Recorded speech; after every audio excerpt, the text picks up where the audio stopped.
Amis, bonjour. Nous abordons aujourd'hui la dernière paracha du premier livre de la Torah, Parashat Vaïchi, qui est un des premiers carrefours de l'histoire de notre peuple. Tout le livre de Bereshit est appelé, d'après nos Chachamim, le livre des personnes droites, le livre de la droiture. Pourquoi ? Parce que Abraham, Yitzhak et Yaakov représentaient par excellence les personnages les plus droits que l'humanité ait connus. Et ce livre se termine avec la disparition de Yaakov Avinu en Égypte, alors que son fils est vice-pharaon. Yaakov Avinu, malade, va bientôt disparaître, convoque son fils, Yosef, bénit ses deux enfants et lui présente une requête. En aucune façon ne m'enterrer en terre d'Égypte. On peut expliquer cette exigence de plusieurs façons. Nous allons voir dans un instant dans quel sens il faut absolument le comprendre. Un peu plus tard, au moment où il s'apprête à quitter ce monde-ci, il convoque tous ses enfants pour les bénir. Qu'un père qui s'apprête à disparaître de ce monde veuille bénir ses enfants, c'est quelque chose de strictement classique chez tous les grands personnages du peuple juif. Je pense chez même tout juif qui comprend qu'est-ce que c'est que l'histoire. Mais quand on regarde de près, cette bénédiction n'a pas l'air toujours d'être une bénédiction. Ces deux phénomènes ont besoin d'être précisés. Repassons d'abord à la requête que présente Yaakov Avinu à son fils vice-pharaon. En aucune façon ne m'enterre en terre d'Égypte. Pourquoi ? Yaakov Avinu sait parfaitement qu'est-ce que c'est la caverne des patriarches. Il veut enterrer là-bas. Mais pourquoi ? Parce que c'est là-bas, en terre d'Israël, qui veut que l'histoire se maintienne.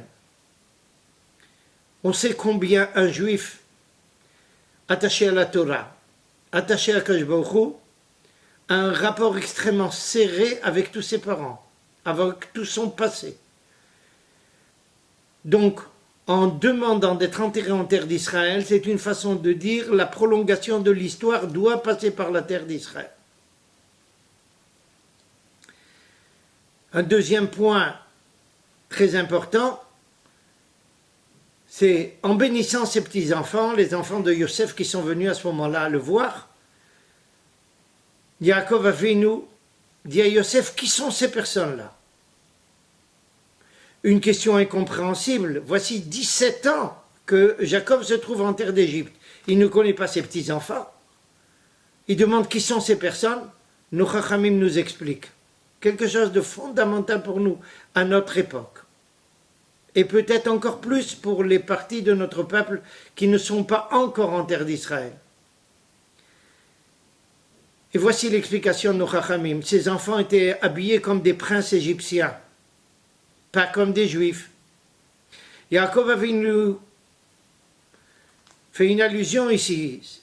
Qu'est-ce que c'est ça ? C'est un comportement de juif ? Ou il s'agit de personnes déjà assimilées à la culture égyptienne ? Yosef lui répond, Banayhem, Asher Natalni Elohim Bazé. C'est des enfants qui ont une apparence égyptienne. À l'intérieur, ils sont fondamentalement juifs. Ce n'est pas trivial. Dans l'histoire du peuple juif, on va s'apercevoir malheureusement que ces deux enfants vont être à la tête de 10 tribus qui vont partir à la dérive dans l'histoire. Yosef croyait que ses enfants étaient à même de maintenir la position qu'il avait adoptée lui-même, à savoir d'être intégralement juif dans un monde non juif. Une prouesse. Surtout lorsqu'on se trouve au centre de la plus grande culture de l'époque. Et c'était le cas de l'Égypte. Yosef était le tzaddik, lui était capable de rester juif même dans un monde pareil. Ce n'est pas le cas de la suite et de ses enfants. Je suppose que bien nombreux sont ceux parmi nous, dans le monde entier, quand on n'est pas en Israël, qui vivent cette déchirure et ce danger fantastique d'assimilation. On croit qu'on peut continuer la vie juive là-bas, mais la réalité nous prouve que c'est très peu probable dans la plupart des cas.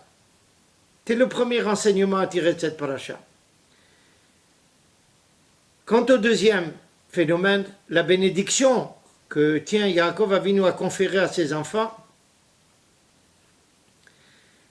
quand on la regarde de près, a priori, à part Yehuda et à part Yosef, la plupart des enfants reçoivent en tant que bénédiction des remontrances, et pas toujours très facile.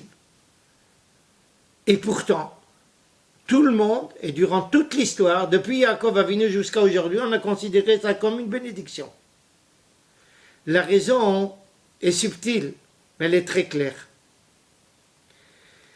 Pour un juif, la meilleure bénédiction qu'il peut recevoir de son père ou de ses maîtres, c'est une remontrance concernant ce qui n'est pas encore tout à fait parfait chez lui. Recevant cette remontrance-là, s'il est suffisamment chacham, il saura en faire un tremplin pour justement s'élever et faire que cette remontrance va disparaître et deviendra caduque. C'est ça la véritable bénédiction chez nous, d'être capable de dire à quelqu'un ce qu'il n'est pas encore afin qu'il puisse devenir ce qu'il est capable d'être. Et Yaakov Avinu fait ça parce que maintenant le peuple juif, tous ses enfants, vont rentrer dans cet esclavage égyptien. Esclavage, il ne faut pas toujours le prendre au sens de l'esclave matraqué, mais il y a un esclavage plus dangereux, c'est un esclavage spirituel et culturel.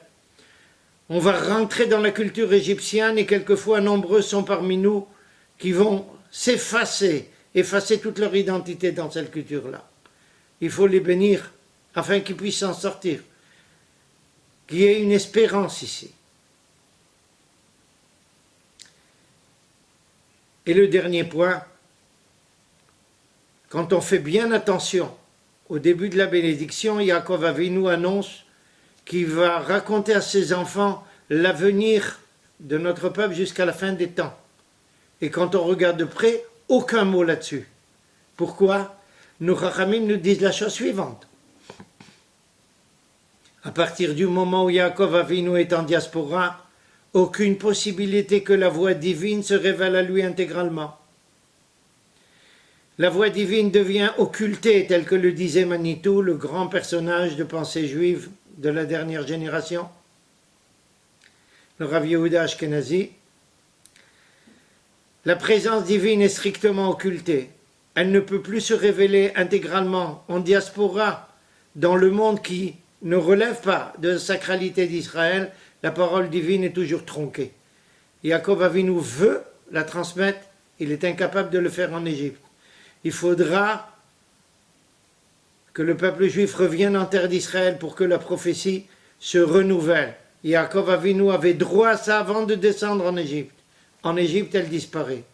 La présence divine et le rapport du peuple juif avec Akadosh Baruch Hu ne peut pas être en diaspora, ce qu'il est et ce qu'il doit être et ce qu'il peut être en terre sacrée. C'est le dernier enseignement de cette paracha qui nous convie à nous tous peuple juif, à savoir où est notre place et que toute notre présence en diaspora ne doit rester que provisoire. Shabbat Shalom.